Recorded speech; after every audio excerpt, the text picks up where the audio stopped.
Hey everybody, welcome to the Blue Chip Podcast by fans for fans. This is your host Cody Potter. How y'all doing? Welcome to the show. So it's draft week basically. We're gonna get into really the pick that I think we're ultimately going to make. There's a lot of scenarios that go into this. Personally, for me, I'm just gonna kind of go right into it, man. Dexter Lawrence was traded. Everybody's saying, Giants got a top 10 pick. Realistically, you have to now replace Dexter Lawrence. I believe he was their best defensive player. You could talk about Brian Burns. I think he's right there with him. But I think Brian Burns and a lot of that pass rush and a lot of the things happen because there's no interior pressure. There's a lot of interior pressure. There's no pocket to step up into. The interior offensive line is constantly getting collapsed. Personally, for me, nothing that the Giants, Cowboys, any other team does is going to fluctuate what I think Adam Peters is going to do come draft day. We're basically 3-4 days away from the draft. So it's draft week. It's here. If I had to put a bet on it, this would be the player that I think we would take. Carnell Tate, Ohio State wide receiver. Draft meets need, positional value. I think it's there. I can kind of go over here and just, flop in my big board. You can go down there. I got Carnell Tate at 7. I did a pod a week or two ago talking about how I had, Omar Cooper Jr. as my best for, team fit. That's my personal preference. It's not because Carnell Tate was right there just with him when it came to team fit. Because outside of Carnell Tate, I think Omar Cooper is the best, schematical for what this team is going to look for. Adam Peters, there's one real big thing for me when it comes to Adam Peters, just look at what he did this offseason, man. Let's be real. What did Adam Peters do this offseason? He threw a $100+ million contract at Alec Pierce. That's been reported. It's been reported. They're never going to admit it. Whatever. We never hear we did this, we couldn't make him sign. You never had that. But he tried to get Alec Pierce here. He tried to get Romeo Doubs here. He hit on the edge position. I love Reuben Bain Jr. I still think if David Bailey was there, I still think he'd be there. He'd be the pick. I don't think that's going to happen. Arvell Reese, who I have higher on our team board than I do on my personal big board. Again, here we go. I think he would be the pick. But I'm trying to be realistic about expectation for what I think is actually going to be available to us at pick number 7. And Carnell Tate is a guy that I can see being there. Could he not be there? He very much well could not be. I think Cleveland at 6 is a very, very real possibility. The Giants at 5, I think, are a real possibility. That said, I don't, to me, the Giants, it's pretty much between the Giants and the Tennessee Titans for Jeremiah Love, Sonny Styles, Caleb Downs. It's those 3 players for me. I would put Caleb Downs here for us because there is a possibility of him not being there. But ultimately, man, I think the best players are going to get picked in this draft. We've talked about it ad nauseum about the talent pool in this draft, man. You can say whatever. Caleb Downs is going to fall out of the top 10. He's going to fall out of this. Dude, Caleb Downs is too damn good. And if Caleb Downs was our pick, I'd be elated. With Carnell Tate, I'd be elated. Like I said, it's the way he wins outside of the hashes, vertically, things like that. Might not be the biggest speed receiver, but you see slants and, just fades, seams, out routes. There's comebacks. This guy is very, very nuanced in his route running ability. He can go above the rim and catch the ball. It's a very obvious that he has a relationship with Terry McLaurin already. This happens with every college team. A lot of the guys that come out of these college teams, they keep in contact with these guys. They try to give back. There's a lot of wide receivers that are giving back to that Ohio State room, along with Brian Harline being a really, really good coach there, even though he has now moved on. That said, Carnell Tate is the guy. The way that he wins, the 2 feet in bounds. When you watch this guy catch on the sideline, it is already NFL ready.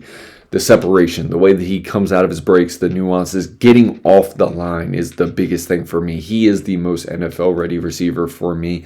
I've spoke on Jordan Tyson. It's not a knock. You can press him, and he struggles with press. I've seen that on film. When I see him against the better cornerbacks that he's going up against. I've seen him struggle with press. They keep him away from them guys, which is what I mean, dude. Like realistically, Kenny Dillingham is a really, really, really good coach there at Arizona State University. Hines Ward is a really, really good wide receiver. He should be he's probably a really good wide receiver coach. That said, I think Tyson is a lot more in the mold of Mekhi Lemon, where it's a lot of manufactured touches, where I see Carnell Tate win with the ball in the air. I see Mekhi Lemon win with the ball in the air. I'm not saying I haven't seen Jordan Tyson win with the ball in the air. I see a lot better corners and things like that getting beat in the Big Ten. I know USC is still Big 12 and things like that, but again, I think Mekhi Lemon has gone up against better talent than the guys that I've seen. Basically Jordan Tyson's best games for. And some team is going to take the risk, and as they should. There's going to be a point where the value is too good. I wouldn't do it at 7. I just couldn't do it. There's so many times that I've set up my Saturday to watch premier matchups, and I go into the game and he's not even available. That matters to me. I don't care if it's 2 or 3 times. If it's the 2 or 3 premier matchups that he has that season and he's not available to me, well, what's going to happen on Sundays? Because every Sunday is a premier matchup. It doesn't really matter on Sundays. You might not be going against the best cornerback group. You could be going against the 32nd, cornerback group in the NFL. That's still better than anything you're going to go against in college most of the time. So at the end of the day, I'm just saying, man, there is nowhere to run. There is nowhere to hide in the NFL. I think Carnell Tate is the guy as far as what he does vertically, what he does outside of the hashes that fits Jaden Daniels' skill set. And outside of him, it would be Omar Cooper Jr. for me. And then you're talking, Mekhi Lemon, Denzel Boston. I think those would be my next guys. I do love KC Concepcion. Concepcion does win. There's some drops and things like that. Is this a need pick? It's hard to say. This is just me forecasting who I think is actually going to be available to this team. I would love to do this clip on Jeremiah Love. I don't think Jeremiah Love is available to us. So realistically, when I'm looking at this draft and I'm just breaking it down statistically, the best player, the highest grades, and then I factor in value. The next player for me, logically, would probably be Mansour Delane. And that's me, again, being realistic about what's going to be there. Not so much as would he be my pick if I could pick anybody. Of course, I've already told you it would be Jeremiah Love. If Sonny Styles was there, Sonny Styles would be my pick. I mean, if Caleb Downs is there, more than likely, it'd be really, really hard for me. I've done mocks where I've taken Carnell Tate over Caleb Downs. It's really, really been hard. The one thing I will say about the simulator and things like that, when you do these certain things, man, I've picked Caleb Downs and then just been like X'd out of wide receivers where it's like I had to reach for him in round 3 or I had to reach for him in round 5. And then I've done mock drafts where I've picked Carnell Tate and then all of a sudden the safeties are never there. The safeties are never there that are really in the groups of the players that I really, really liked as the board was falling. So again, man, the simulator, they work that thing. They know like, oh, if I get my pick here at this position, we're not going to give him this player at this position. We're going to leave another best player available at another position and we'll see if he takes them. It's just how the simulator works, man. But anyway, at the end of the day, Carnell Tate would be the guy that I would think, realistically and logically. Now, I'm going to present this into another scenario. If we did go Mansour Delane, and I brought him up specifically to kind of go here. If Mansour Delane was the guy at our pick, at pick 71, I think you're probably looking somewhere in this neighborhood for a wide receiver. Because I think if you do pick Mansour Delane at pick number 7, I think pick 71 is definitely going to be a wide receiver, and I think you're definitely going to be looking at a guy that can win vertically and things like that, have the height, weight, speed, and the developmental traits that you're looking for that can give you a sort of similar play style to Carnell Tate. I have a little bit more physical ability, but again, a go up, pluck the ball out of the air, wins vertically and things like that, and then has speed and things like that. He has a little bit more speed than Carnell Tate, at least as far as testing time. They look like they play about the same. But again, we're talking about a little bit lower level of competition, and this would be another developmental piece, man. So you really, in the last 3 years, each of the mid rounds, you've taken a wide receiver that is going to need some real developmental, some developmental time and some developmental upside. So again, man, Ted Hurst is a guy that I think would realistically be logical for there. If we didn't, if say we did not go, like I said, if we were to go Carnell Tate, this picking Ted Hurst is more along the lines of going like Mansour Delane, or maybe we're going Caleb Downs because Caleb Downs is available. Maybe say some off chance Arvell Reese is there. If Arvell Reese was there, I think you're picking a wide receiver. You're picking a wide receiver at 71. So this is going to take me to my next player, because realistically, man, this is a guy that I just love, and we've talked about him. If I had my pick, and this is not necessarily where I think we're going to go, but I mean, I keep hearing cornerback, I keep hearing wide receiver, and I understand why. We do need a third cornerback, and we do need a number 2 wide receiver. And honestly, we need probably a third wide receiver, at least one of them players to be a developmental piece. Whether it is the third wide receiver, even if you draft one at 7, it's still a developmental piece. If you draft one at 71, it's a developmental piece. But if I was to take Carnell Tate at 71, at number 7, and if I had my pick of the litter at 71 for a guy that I think could possibly be there, who absolutely should not be there, Chandler Rivers would be my pick. That would be my home run pick, because I think this guy has some Devin Witherspoon in him. I've definitely highlighted him. I've definitely talked about him on the last couple weeks. This is just a guy that plays way bigger than his size. Technically, I mean, dude, when I scout corners, this is a guy. This guy could be the best top corner in this whole draft class, and I mean that. I'm very adamant about that. When I say this guy has some of the cleanest feet, cleanest hips, the attitude, the tackling, I mean, everything that you want in a cornerback, this guy has. I mean, coming into the season, man, he was one of my top guys coming into the season overall. I know Duke had their things, and they have a pretty good defense. I mean, like, trust me, I know the coach over there, Duke, dude. He used to be a Miami U coach, man. He coaches them up there on the defense, man, and he likes cornerbacks with attitude, man. And he really had one. I mean, we're talking.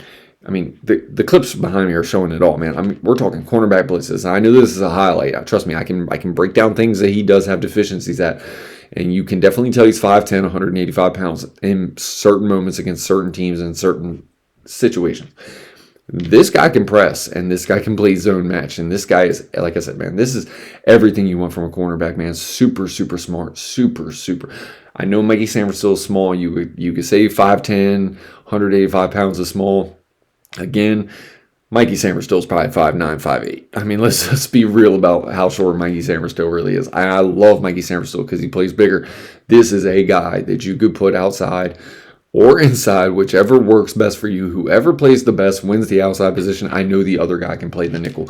And this would be how I would finish off my cornerback room, man. Having 2 guys that I know are home run tacklers. 2 guys that I can guarantee if the ball is their way, they're bringing the guy down on the field. I know Mikey Sammerstill can do it. I worry about Trey Amos. I think he needs a little bit of work on it, but I know Trey Amos can cover. I have no issues with Trey Amos down the field and his coverage ability. He's one of the best that you can watch do the coverage part of the game.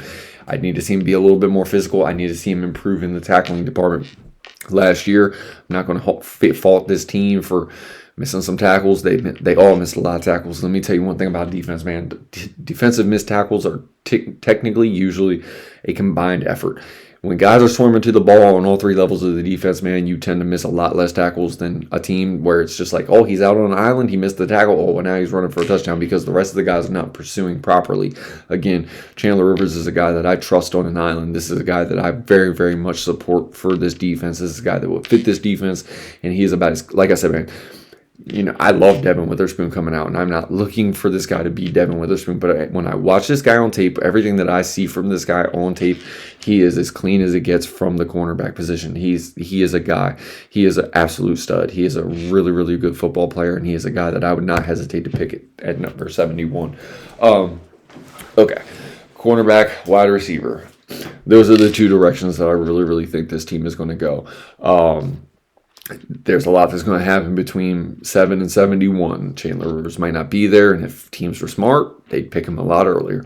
That said, players fall all the time. I mean, you're gonna have certain guys in this draft that are 6'1", 190 pounds, really, really good upside as far as playmaking ability. They've shown things on tape that they can get interceptions and more turnovers and things like that, and they're probably going to go ahead of Chandler Rivers.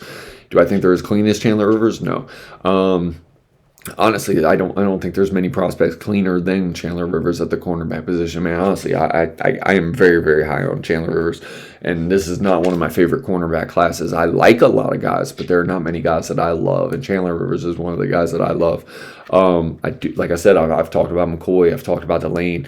I very, very, very, very high on them, and I've told you about Brandon Cisse and guys like that. Like I really, really do like these guys as we're coming down into this draft. Other positions that we're definitely going to probably focus on are offensive center. I've talked about Pat Coogan. I did a mock where I did not get him in round 5. Ultimately, I tried another mock and I had Tate Rutledge available, and I picked him because I know he can play center. And I love the size. I love 317. Would really love a 317-pound offensive center who is athletic playing on the front line. But that was kind of a move back scenario where he was available to me in the second round. And trust me, there were some guys. There was Jacob Rodriguez. I mean, there were Eli Stowers as a tight end that I really, really like. I comp him to Jordan Reed a lot. Again, it's pick your preference on certain type of prospects. I got my preference. Everybody's going to look at this completely different. All I tried to bring up on this episode, because it is draft week, you're going to hear a lot of lies, you're going to hear a lot of reports, you're going to see a lot of things. None of the movement really changes for me. It is basically Carnell Tate or, Delane as far as what I would expect to be available to us. Could we go Ruben Bain Jr.? I would love it. I'm a Miami fan. There are things with Ruben Bain Jr. off the field.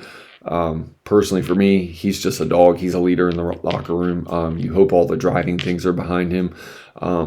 At the end of the day, I don't think he has the measurables that Dan Quinn typically looks for. And I have a little bit of, wonderance as far as playing in the 3-4 defense. Like, where is his spot? Is he going to maybe put on another 10 pounds, play that 3-4 defensive end? I feel like we have a lot of guys that can really play that hybrid, nose tackle on a blitz set or something like that in your nickel front, and then playing 3-4 defensive end, and there's a lot of guys. We have a lot of tweeners in that 315, 320 pound range, to 310, 305. It's like we have a lot of guys that can really play 3-4 defensive end. So I don't think Ruben Bain gives you that fit. Now, can he do it in a package? Can he do it on a certain look? Of course he could, but that's not going to be his home. So if you're talking 3-4 as your base front, you're probably lining up at 3-4 outside linebacker.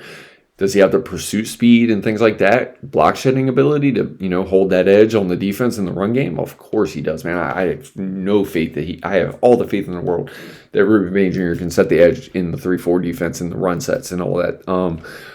Is that going to maximize him as a pass rusher? He's going to be asked to drop into coverage as a 3-4 outside linebacker. You just cannot. You can, but you're really, really giving your cards and your chips up if you're trying to supplement that somehow. You better have really, really, really good interior linebacker play if you're going to blitz. If you're going to rush your linebacker at 3-4 defensive end all the time, eventually you're going to have to drop him into a zone just systematically and things like that. And we know from this defense, as far as if we're talking about the Zimmer, if we're talking about the Flores defense, whatever the front is, whether it's nickel or whether it's 5-2-5 or whatever the front is, we're going to be showing a lot of blitz. We're not always going to be coming with that blitz. That means Ruben Bain Jr. would have to drop into coverage, and that's something that we haven't seen it.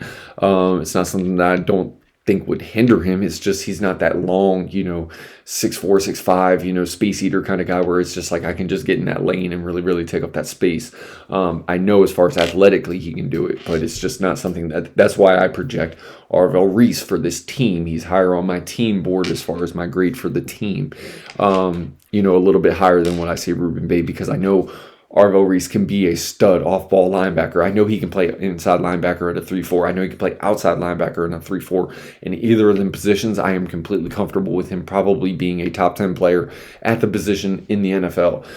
That's why I say Arvell Reese for our team board. Whether it became the dynamic pass rusher as the 3-4 outside linebacker, or he just is what he is coming into the league, I am comfortable with that guy being a really, really dominant force as an inside linebacker in a 3-4. So again, mixing and matching it and going sideline to sideline and just bringing him on blitz, 30, 40% of the time, whatever it is. Even if that's the floor for him, I still project him. I still think that's a win. Still think he's a really good player. I still think he's a very impactful player in that role. So again, I have no problem with him being that, and that's why, again, I give him a higher team grade than I do an overall prospect grade, because realistically, I think that's the best thing for Arvell Reese, is being a 3-4 outside or inside linebacker in the NFL. Can he play 4-3? We've seen him do it. But then you're really marrying him to a spot. You're marrying him to edge. Or you're marrying him to weak side linebacker or something like that. And those are two completely different responsibilities. In the 3-4, I can you can tailor your 3-4 multiple ways to where that inside linebacker and that weak side linebacker or the other inside linebacker on the weak side or whatever, man, you can do a lot of different mixes and matches and variations of them. So again, I think Arvell Reese he just hits it home. We've talked a ton about Caleb Downs.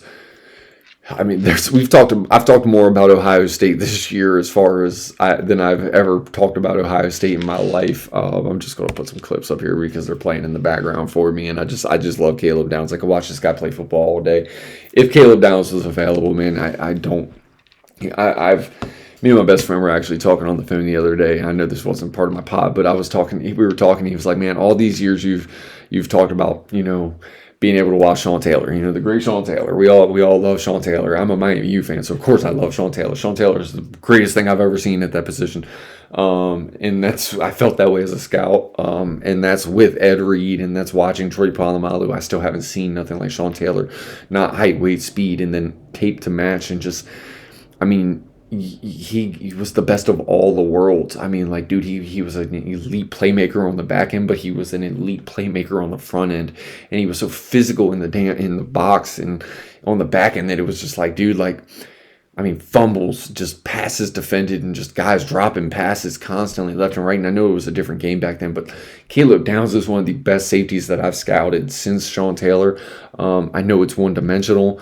I don't want him necessarily playing too much on the back end. I think that's wasting really his talents, but you need this type of enforcing presence in the box. The dimensions that he brings to the nickel of a defense, when you take one of your linebackers off and your safety is essentially being that third linebacker hybrid safety, kind of dude, this guy is it. Might be small, but you don't get cleaner tape than this, man. You really, really don't. And I love Daniel Thieneman out of Oregon. Loved his tape at Purdue. Honestly, realistically, you just saw safe play from him at Oregon, man. If you really want to go back and watch a freshman year, Daniel Thieneman was it at Purdue. Second year didn't really get the turnovers, man, but that dude covers ground like crazy. I like both of the safeties in this class. I would be very okay with either safety being our pick, and that is crazy to think about when you're at pick number 7, being very okay with two different safeties in the same draft. I have really, really likened this class to the Eric Berry, Earl Thomas draft, where I think teams were a little bit later on Earl Thomas, or at least the media was a little bit later on Earl Thomas, and you had Eric Berry, who was like that blue chip guy, 3 years in college at Tennessee, and just, that's Caleb Downs, and then, then all of a sudden you had this guy that just is sideline to sideline on the back end, and that was Earl Thomas back in that class, and that's who I think Daniel Thieneman is. A lot of people comp Daniel Thieneman to Harrison Smith, and I understand why. Yes, they're both white, and they're both safeties, and they're both good. But the truth is they're two completely different players. If I'm comping anybody to Daniel Thieneman, it's Earl Thomas, and Earl Thomas was nowhere near as fast as Daniel Thieneman is, and honestly, he didn't have the height or anything, but when I look at the way Earl Thomas fit the run lanes from the back end, nothing got behind him in the passing game, that's how Daniel Thieneman plays, man. He is absolutely rock solid. Two of the best safeties that I have scouted in a really, really long time. And this is one of the best safety classes that I've scouted. Just overall, just ever. Whether we're talking about Traydon Stukes, whether you want to call him a nickel, whether you want to call, him a strong safety, hybrid nickel guy. He can play that Caleb Downs kind of role and things like that. Personally, for me, I don't care. I think he's a safety personally, like that will fit the nickel role and things like that. But I really like Traylon Stukes. Bud Clark, really, really good safety. He can play top or back. Emmanuel McNeil Warren, and I'm not talking about this based off of my grades for these guys. I'm just talking about it. I mean, the top two are obvious, but Emmanuel McNeil Warren, a guy coming out of Toledo, 6'3", 220 pounds. I mean, that dude lurks the back end. He is really, really fast. Covers sideline to sideline. And he's a hitter and brings a little bit more of that, intimidator role, that physical presence, that guy that's on the back end that just like lights your ass up, sets the tone for the defense. He gives you a little bit more. I mean, honestly, if you're really, really talking about it, I mean, this is two different levels. I mean, Sean Taylor was at Miami U, and they were playing for, back-to-back national championships. Of course, the year that he was starting, they didn't actually get theirs. That said, dude, Sean Taylor was a one of one, and I am not calling Emmanuel McNeil Warren that, but when you're talking about the height, weight, speed, testing numbers, and what he looks like on tape on that to that level of competition, I said it back in the day. Jeremy Chin was probably that guy at Northern Illinois. Emmanuel McNeil Warren is that guy coming out of Toledo, man. He really is that guy. I mean, just there is a marginal jump in level of competition that he's about to face. I don't think it's going to be an immediate level impact. I think he's going to have an impact. I think he's going to cause some fumbles. He probably gets a couple interceptions here and there, between his rookie season, second year. But by year 3, year 4, I think Emmanuel McNeil Warren's going to be a really, really good ball player for a team in the NFL. And I think it starts year 1. I just think you're going to see some growing pains. You're going to see some lapses. I don't think the communication thing is going to be something that he's going to have to adjust to. I mean, of course, he knows about communication. He can clearly communicate. To be good on the back end, and to have good tape on the back end, you have to have some kind of communication key. Nobody is to that level of Caleb Downs. Caleb Downs is the ultimate communicator. He is a green dot player that plays safety, and that's very, very rare. I mean, probably you're talking Budda Baker, Minka Fitzpatrick. As far as what's in the league right now, I think maybe Jeffrey Simmons, a couple years ago could have been that guy. I mean, the safety from Atlanta, he's pretty damn good. I mean, as far as the NFL, dude, there's not many of these guys. I think when it's all said and done, in the next 4 or 5 years, I think there's going to be probably 7 or 8 safeties starting from this draft class alone. 7 safeties starting in the NFL, that's going to be 1/4 of the league. I mean, that's basically 1/4 of the league, and I think they're coming out of this draft. I love Jalen Husky, and he's going to be a late round prospect.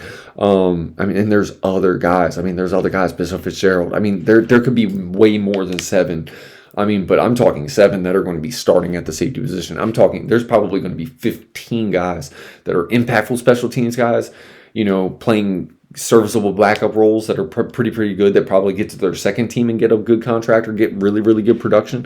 I think this is going to be a really, really loaded safety class, and I would not mind us dipping our hat in there. And if Caleb Downs was the guy we picked, Daniel Thiemann was the guy we picked at 7, I could see it. Is it going to happen? Probably not. I think... No, if Daniel Thiemann was our pick, then the only person I probably would have said that it was a possibility is probably me. But I think he is that good. I think he's that good. And when you have a true impactful player on the back end of the defense like that, I think it really, really matters.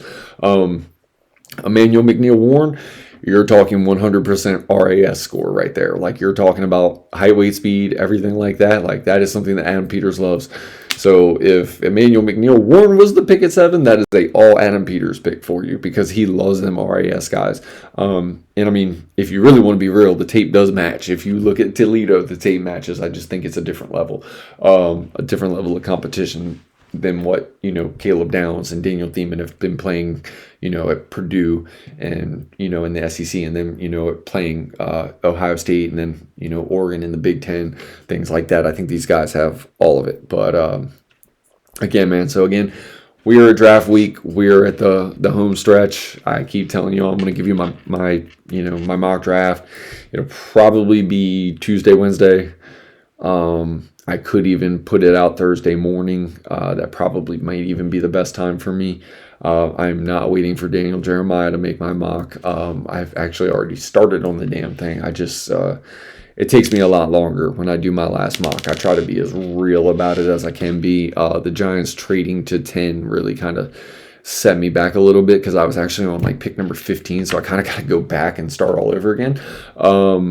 But again, I'm trying to be as realistic and logical to it. I did not try to just, I didn't blow my pick necessarily for the Commanders with this episode. But maybe I did. I don't know. Now that the Giants just win, I probably got to try to start this thing all over again for my first round mock for all 32 teams. I do not do trades. That's why I said the New York Giants kind of just blew my shit all up. I had a completely different player than what I'm really about to put there for the New York Giants. And it really screws up pick 12 through 15 that I've already done. So again, I'm going to get that mock to you guys. It's draft week. I'll keep reporting the news and the rumors and things like that we've had over the last, over the next couple of days. It is lying season. I don't really take any of it seriously. I just try to give you the basis for what I think is the most expectational for this team. And it's Carnell Tate for me. Delaney will probably be option number 2. Those are just the 2 logical picks for me, and it's simply because I actually believe they're going to be there no matter what. Or most likely. I have my doubts on Caleb Downs. I think his tape is too good. I know the safety, devaluation and things like that. Like, you can say whatever with it, but again, I don't necessarily believe he's there. And for all the reasons that I've talked about for how great Daniel Thiemann and how great Caleb Downs are in this safety class, I don't know, man. Anybody that's watched Caleb Downs in high school, anybody that's watched Caleb Downs the last 3 years, whether it be Tuscaloosa or Columbus, he's just too damn good for me. Yeah, so there it is, man. Carnell Tate, Mansour Delane, those are probably the 2 guys that you're looking at in the Commanders uniform come Thursday, around 9 o'clock, whenever the damn draft starts, 7, 8, 9. By the time you get to pick number 7, I think that's going to be those are going to be the two, between the 2 guys that are going to be holding up a jersey for the Washington Commanders. But like I said, I'll keep getting the news out to you guys, everything that I'm reading, any specific things you guys want me to talk about, your team, other teams. If you're not just watching this for the Commanders, if you've just been watching this for draft talk and things like that, then I appreciate you, because that's what I actually like to do. Projecting towards the Commanders is just easier for me because it's the team that I follow. It's the coaching staff that I'm most familiar with in the NFL. Trust me, I do know these other coaches, and I know their other schemes because I scout them week to week for what the Commanders need to do and how to attack them when I do my Commanders episodes and things like that, and how they use their players and what I thought about them players coming out of the draft. That's usually what I do. So again, from the Blue Chip Podcast, have a blessed week. Enjoy your draft week. Stay safe and stay blessed, and then hopefully your team makes the pick that your team wants. I'm hoping the same thing. Ultimately, it's only right if the player stays healthy and the player works his ass off and really fits what the team needs to do. So again, from the Blue Chip Podcast, have a blessed week. Peace.